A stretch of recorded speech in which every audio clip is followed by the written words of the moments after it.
open that door and gently step in the kingdom of fairies. And as you do that, I want you to tell me the very first thing or impression that you have as you enter their magical kingdom. As I enter, I feel like an invited guest. And there's this fairy that has shown up, and she's ever so excited. She's kicking the air, and she's like punching the air and kicking the air, and she's dancing in the air. And she just wants to play. She's so energetic. And she just wants to have fun. And she's like, why are you so serious? Smile, let's have fun. And I think her message is to stop take life so seriously. And it's almost as if she's inviting me to dinner. And she's taking me to a mushroom. She's eating the mushroom. I'm like, is that what you eat? Are you eating mushrooms? And I feel like nature is where they sleep, wherever they find a bed that is comfortable. So what I'm seeing is the mushroom is, or could be, the bed, but it's also food for them. And I'm getting a sense that mushroom would be her favorite as she is communicating with me. So that is what I'm seeing unfolding right now. A very energetic fairy who's excited to see me, and she's inviting me for dinner while eating mushrooms. Would you like to describe her for us?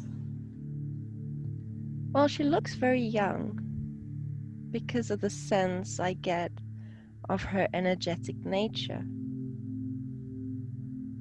But I feel like she may be young, but not wise in years yet, if that makes sense. She doesn't have the wisdom yet the older fairies have.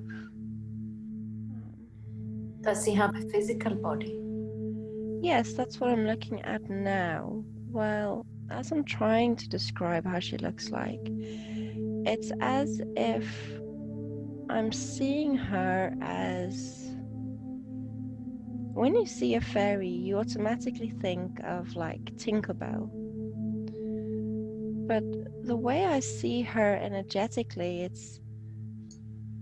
I don't see her with hair or with clothes. I just see this energetic essence that is swift, that is flying. I don't feel like she has legs, as in two legs. I'm just asking for the picture to be clearer, because I feel as if she would have legs like a butterfly would. I would describe her more in an essence of a butterfly than in the essence of what you would see as when you looked at Tinkerbell. So I feel her wings would be bigger than her body, would be light. She's really fast. And I don't see her having a mouth to talk, but yet she's telepathically communicating with me. Is she wearing any clothes on her body? No, but I do feel there's an energy of pinks and greens around her, as if it would be her aura that I'm seeing. Her physical appearance is more energetic than physical. It's like when you look at the star in the sky flickering. It's like one moment she's there and then one moment she's not, because she moves so fast. Yeah. So you said she invites you to mushrooms? Yeah, she's inviting me to have dinner with her. Would you like to describe for us your dinner? I almost just feel like she wants to share her mushroom with me. Like there's much in nature that we can consume and eat that will be giving us the vital energy and substance that we need. Why mushrooms? Can you ask her the reason why she loves mushrooms? She loves how fluffy they are. Their fluffiness, she says. They're soft and spongy. They're easy to consume. Now again, I don't think she's physically eating them as in we would chew and eat food. I feel there is something about the mushroom that is giving her substance, like we would be physically eating the mushroom. There is something about the mushroom's essence that she enjoys. The fluffiness, the softness, that it could be a home, a safe haven.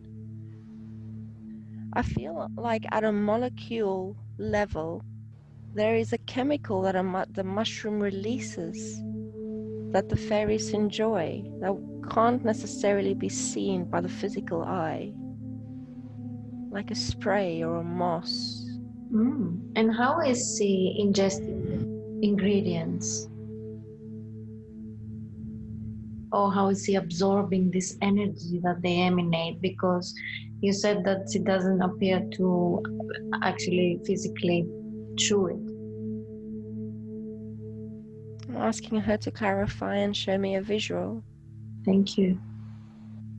I feel like she absorbs it in a way. Like I don't see her having the ability to chew or eat and having a mouth as such, but it's as if she's showing me that she can consume it through almost like it's difficult to describe, like she would have no teeth, but she may have something similar to what we would call a tongue, and she would gather these particles from the mushroom via a tentacle or something of that nature.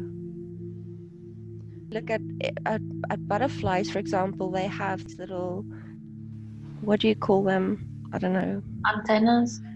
Yeah, something like that. But it's like she has something like that is helping her absorb the food. Do fairies know, do they eat all kinds of mushrooms? Because for us humans, some of them are dangerous and toxic. How about fairies? Can they eat them all? No, I don't feel they do eat them all. I feel they use some of them to protect their homes. They use some of them to ward off unwanted guests. And she reminds me of the fairy circles we see. And that is almost as if they build these circles around their homes, so that not only do you know that they are there, but you need to enter with care if your intentions aren't pure. Seems like they are very connected with mushrooms in general. Is that so? And if it is so, why? I feel like she is trying to convey that human beings have emblems and symbols, right? We carry to, like your last name, for example, would have an emblem, and it carries your name, Gitsiki. Okay, where is she going with this? The mushroom is their symbol,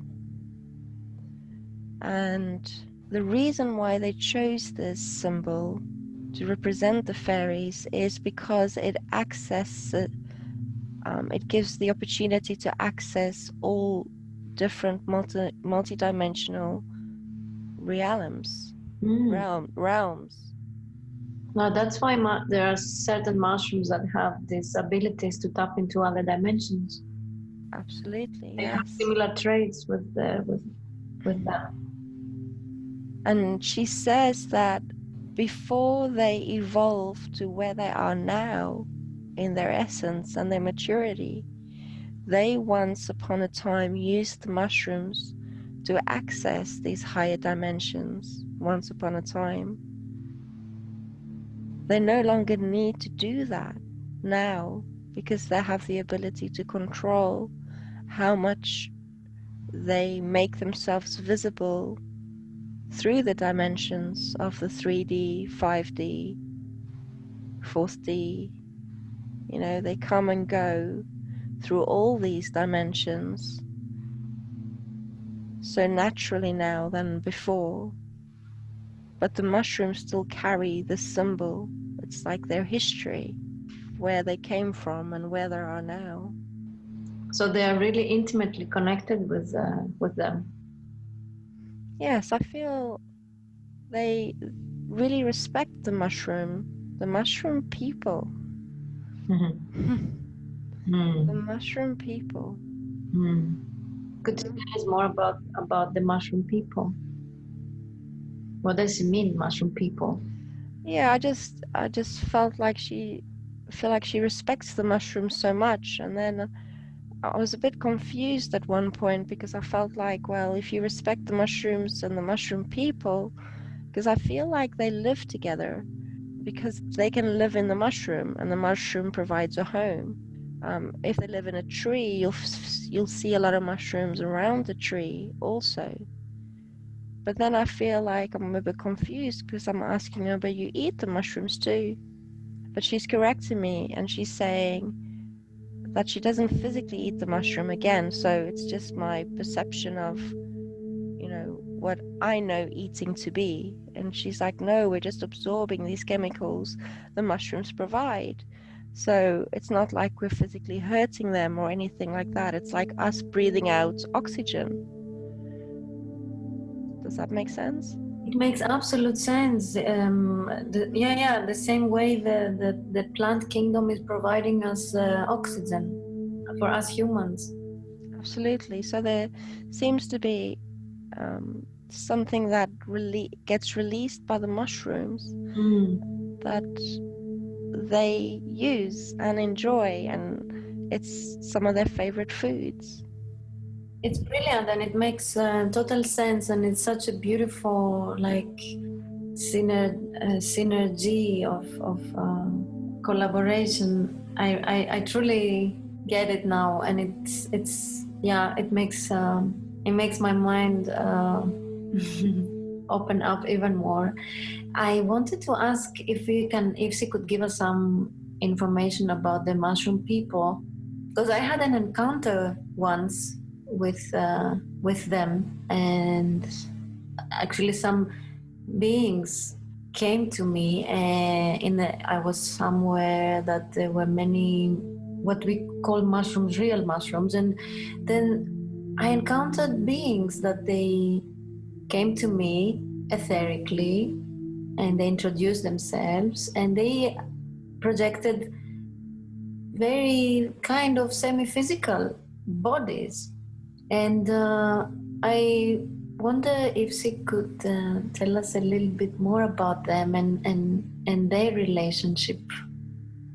I feel the mushrooms are the guardians, and I think I've said that before. So they use the mushrooms as guardians and beacons around their communities. I feel they're very grounded in nature. They are the grandfathers and the grandmothers of nature, who hold much wisdom to teach us if we are willing to be open to receive the wisdom. They're very quiet people. They don't speak unless they feel they have something to say. They don't answer you unless they feel your questions worth answering. I feel like they use their energy sparingly. And what I also sensed from my encounter with them was that they also have an amazing sense of humor, which seems to be something that they share with the fairies, as they are also very playful. What can she say about that? Is that so? They have a sense of humor in a sense that they take themselves so seriously too. And because of that, it's as if you can see the funny side of it. It's as if they, some people are funny without realizing it. And I feel that is the mushroom people. Like, they just say things how it is, and sometimes the way it comes out can be perceived as funny. But they're trying to be serious, but it's difficult sometimes for people to take them seriously, is what I'm feeling and sensing. Maybe I'm connecting more with the guardian essence of the mushrooms, hence why I feel the seriousness, because they are the guardians. They need to be on guard. And they need to be serious in a sense when someone comes to them for their wisdom or is willing to want to learn. They also need to be serious within the subject matter to be able to do that, to be the teacher. Thank you so much. I would like to ask her if she could tell us, you sense that you said that she's fairly young. How old would that be if she could translate it into human? So I feel like that's very, very curious question, because I feel like even though her essence is very young in nature, she is making me feel as if I'm maybe 16. I, want to go and have fun. I want to be silly. I don't want to have too many responsibilities. Like, I'm a typical teenager. I want to be a grown-up, but I don't want to be a grown-up. So I have that essence about her, but at the same time, even though I feel like a young energy, she may in this instance be hundreds of years old. I feel like they live a very long time. So comparing her with her elders, the more wiser and older fairies, which I feel could live for centuries, I do feel that essence. I feel like if you look at a teenager, compared it to human years, she would be decades old. So she'd probably be in her 30s or 40s or 50s. And then the older fairies who have more wisdom would be older, would be 100, 150 to 200. That would be the adult hairs. And then when you go even older than that to grandmother fairies, and I know we say fairies in a sense of just feminine energy, but again, it's not feminine or masculine. I just feel like they have a more vibrant energy which compares to feminine energy more than masculine. So if I were to connect to the mushroom people, I would feel a more masculine energy there, but there is no gender as such. Does that make sense? It makes total sense. Thank you very much. So it sounds like they have a much bigger, longer lifespan than yes. do. Yeah. Do they die? Do they ever die? Yeah, I feel very much that they are connected to the butterflies because they bring the butterflies forward again. And I feel as if when they pass in a cocoon-like manner, like a butterfly would go into a cocoon to transform. They would go in a cocoon to pass to the next life or into a different form or essence. Which brings me to the next question, which would be what happens to their essence after they leave these current bodies that they occupy? Yeah. If there is a answer to that. It almost feels as if she is restricting the information from me, because it feels like I am becoming the essence of the fairy that's transforming, and I'm being taken up to a kingdom, or that looks like a kingdom of I want to say nature and everything in nature. So again, it's like a mirror reality, a mirror world. Like I'm going from nature back into the essence of nature, of all that is, where all the elementals are and all the essence of what we see nature to be resides. So it's like we are no longer just the essence of the fairy, but we become the essence of everything. The trees, the rocks, the plants, the flowers. It's like we get absorbed into the everythingness of the nature kingdom. Sounds like a group consciousness, like a collective Group exactly, yeah. Like I'm trying to compare it to something else. If Earth would be an entity, if the humans would be an entity, the human race would be an entity and a group entity, you know, so is nature a group entity, a soul group. And then you have the subdivisions within that if you want to go deeper within it.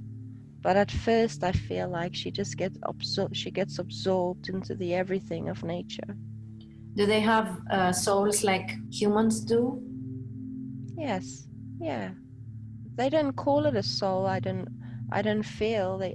She keeps referring to the essence. I'm the essence of a fairy, and when I transform, the essence becomes unity, where I once also was separate from the unity of the kingdom where I'm from. I wonder if they reincarnate in other kinds of soul groups. For example, do they incarnate into human bodies? Their essence? No, I don't feel they ever do. I don't feel like that would be their purpose. Their purpose and their school would be nature. And that is their chosen path, what they've chosen. So how would she explain the fact that certain human individuals who regress themselves to other lives and they tap into lives that they were part of that consciousness of elementals? Okay, exceptional circumstances. I feel there is a melting together of a human soul and an essence of a fairy or an elemental that merges. Because I feel like many have heard the calling to come and help Earth. So it's the merging of the two souls that then have the ability to incarnate into a human being, to have a bigger impact than what you would say a fairy would have. I wonder if our vessel for today, Scylla, has been a part of your group. Scylla is connected with us. She's not one of us. She's connected to us, and she has worked with us through millennia, hence why the strong connection to the fairy and the elemental kingdom. She has learned our ways. She has great respect. So we work with her, but she is not at this time incarnated as a fairy or with an essence of the fairy or elemental kingdom. Was she incarnated in any other timeline as a fairy? I'm asking this question because a year ago I was with her in a forest and we felt as if we know each other from another life, that we were both embodying fairies. I feel that both of you have worked so closely to the fairy and elemental kingdoms that, again, you've learned our ways. You have become part of who we are. And that is the connection you feel. Mm-hmm, mm-hmm. What is your mission as a group?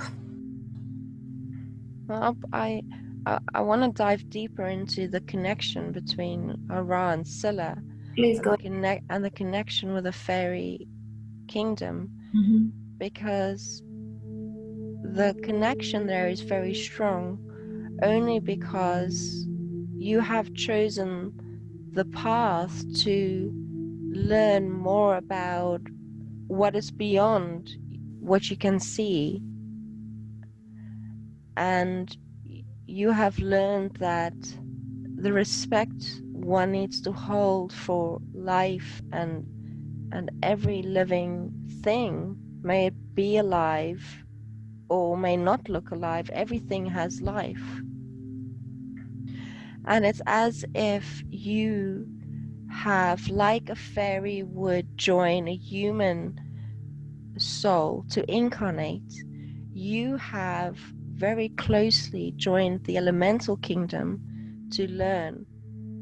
Right? So the fairies have taught you, and you have gone to fairy school as human essence souls. Or I'm saying human because you're human now, but there are multiple aspects of you, some aspects that you are aware of and some that you are not aware of, that you have still chosen to take the elemental school as an extra curriculum. Does that make sense? It does. So it seems like there is semination, cross-semination, like we both can interact in each other's worlds if we so wish, only when we feel the time is right, and that doing so would be for a certain purpose and would allow for expansion and growth for that soul. So why would we choose to? Why did we choose to have this experience, to learn, to become part of this knowledge? It's curiosity. It's curiosity to why certain beings act in a certain way. We are curious to learn about all things in nature.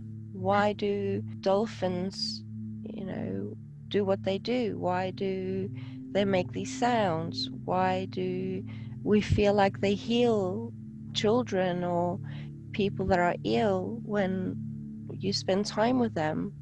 We study nature. We want to know the ins and outs of what makes it so beautiful, what makes it tick. And I feel that is it. That's the curiosity. I want to learn your way so that I can better understand you. And if I can better understand you, there could be more of a unity instead of this feeling of separation. And I guess it also assists us on our mission as humans on this planet, right? What you have learned from the fairies and the elemental kingdom, hopefully it seeps through into your memory so you can remember what you have learned, so that it has an impact on humanity. Mm-hmm. I would like to ask you about your connection with Gaia and your mission on this planet. We are visitors from another place. I feel this is only one of many inhabitants across the universe. So I feel the analogy is being given like a human being needs a pet or an animal to give them company. It brings fulfillment and joy. And we were brought here at this time from Mother Gaia for the same reason. We accompany her on her growth and her journey, while she also enjoys us. She nurtures us, and we enjoy the journey with her. We grow with her. We love her as our mother. Without her, we wouldn't be able to survive, just as an animal wouldn't be able to survive if the human being doesn't feed them. So that is the connection. That's the connection. Beautiful. I've heard that you are also protecting Earth. Is that so? In many ways, we are protecting the earth. We're very connected to crystals, very in tune with the crystals. And how do you work with the crystals? We're in charge of the alignment. There's many elements to it. It's as if crystals hold great power. So you work with them? Some do. In what way? I feel they're magical. Getting very excited about the thought of crystals. Like, they are the music to nature. They provide an element of sound. And we ensure that they stay in tune with Earth. It's as if we are maintaining the balance. So when the scales are tipped, we have to adjust the scales.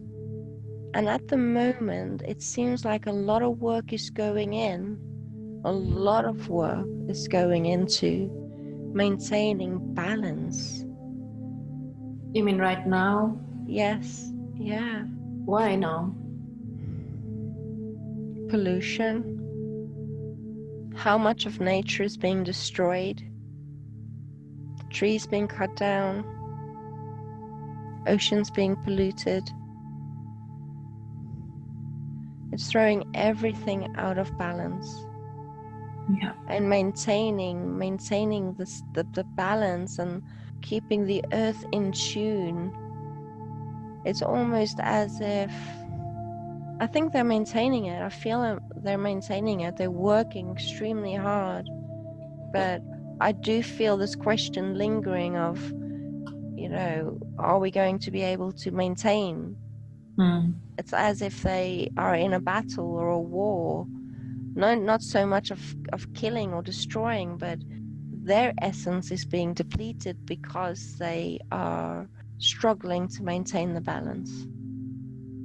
So they are in some way also as if they are part of her body, the crystals, I mean, part of Gaia's body.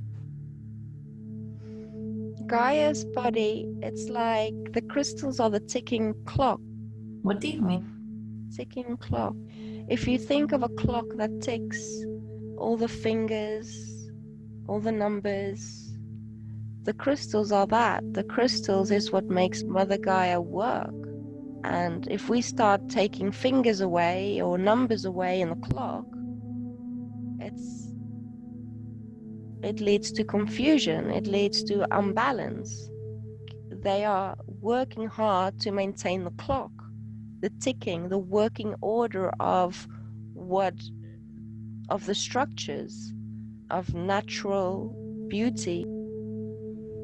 We have fallen away from nature, that I feel like we don't know what nature is anymore. The natural balance, maintaining the natural balance, so that every living creature and being can call Mother Gaia home. And how long have you been assisting our planet? I feel like I'm still learning. I haven't been here very long. How about your group, your elders? Almost from the beginning of time. The beginning of the creation of Earth, you mean? Yes. There was a lot of instability in the beginning. Between the elements, you mean? Yes. And it's as if we had to build foundations from the inside out. So we weren't invited at the initial stages of the creation, but we were certainly part of it halfway through. When life forms at the most basic level started to develop. That was our calling, that we had to start moving in and building and maintaining. But we are only one piece out of the puzzle, because there's a lot of elements to nature and what makes nature work. We are only maintaining the balance, the keepers of the garden. And how do you see the current situation on Earth from your perspective? Unstable.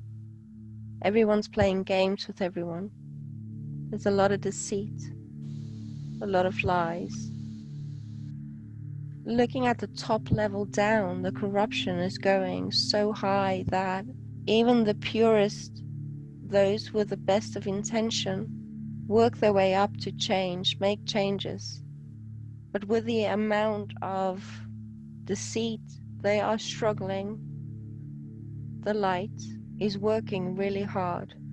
It's as if they are swimming upstream, having daily battles, trying to not be pulled into the dark side, yet maintain their purity, maintain the mission of bringing humanity into more unity. But with so many players who wants chaos, who wants disharmony, it is difficult. It's like changes need to be made in a way of feeding the masses crumbs. How can we assist? How can we help Gaia and the human race and this shift? To become part of a united front. You will find your tribe. We always say that. You will find the people that resonate with you. There will always be a divide of some sort, although we want unity. You need to find and stand up for your own truth. And if everyone only just do that, then you will find that united front. You will find the people that will fight with you, stand up with you, be in the light with you, to make the leaders in the world's job easier. Because as a united front, we are giving them the strength to fight another day. Without us, they are struggling. We need to pray for them. We need to give them the strength. We also need to stand up for our rights. We are the people of power. We have forgotten that we hold power. We have given the power away. Only when we stand in our power, we can show what we desire, where we would like to go and take our future steps, what we feel is right for us, what we feel is wrong for us. And the light can then make decisions accordingly on our behalf. What can we learn from you, from your ways? Learn to access higher wisdom. Oh, that bird is distracting me. And I feel like she is teaching us, the bird's teaching us a lesson, how easily it is to distract us, how easy it is to move away from our path with distractions. Hence why it takes a dedication and a commitment for higher learning and growth. Get to learn you, who you are at the core. Learn your triggers, heal. It all starts with you. Be open to ask questions, not being afraid of what the answers may be. Act on the wisdom that you receive. The wisdom is given for a reason. Many receive wisdom. Many receive a call for action, but they too easily get distracted. Was the question, what can we learn from you? And just as I asked that, I smelled the most powerful scent of an essence of flowers. Use us, use nature. Nature is your teacher. Use it to cleanse yourself, cleanse your energy, to raise your energy, to purify your energy. Do not take yourself so seriously, be playful. Nature is very high vibrational, and that is what we teach you. So it's very important that we go back to nature, reconnect with the essence of the planet. He's a great teacher. Yes, have respect for the planet. Have respect for yourself. How the earth is looking right now is a representative of the status of the human race. Yeah. Yeah. It is all a reflection. Thank you very, very much for sharing with us. Thank you very much for being here, not only today, but from the beginning of the creation of this beautiful planet. Thank you for everything that you are doing, for your words of wisdom, for your empowerment, for reminding us to not take things so seriously, but at the same time be responsible. And I would like to ask you if you have any closing message that you would like to share with us. I feel the word honor coming in. Honor. And very old wise words. Don't do unto others you don't want to have done to you. Help thy neighbor. Give each other the strength and courage you need to step into your power. A lot of you have courage right now. You are just too afraid to step into it. Find your inner strength to know that you can do it. Give yourself the voice that you already have and speak it. Not only your life depends on it, but the future generations of the human race does. We ask you to pray and give thanks for everything that you have and nature has brought to you. Give thanks to the people who apply their hands to the lands to be able to grow the food that you eat. Be in a state of gratitude every day. Allow negative thoughts and feelings to leave the body, to be resolved as quickly as it can be. Find the state of joy, and you will find that joy finds you, and you will have a more fulfilling life, an abundant life. You have to apply yourself and have dedication. Things don't come easily. You have come here at this time to work, to grow. It takes work, and you will find yourself being healthy and happy if you continue to follow this joy and this purpose, the calling that you keep ignoring. Listen. Take time to listen. We are always connected to you in more ways than you can ever imagine. We may walk beside you as a different race or a different species or energy, whatever you may call it. But like a friend, we are here alongside you, holding your hand, because we need each other at this time. Thank you for being here. We are very grateful for your presence and magnificence. So we will now let you recede to your realm, and I would like to ask Chrisilla to bring her light body now gently back into her physical body. Just bringing your energy back to your physical form.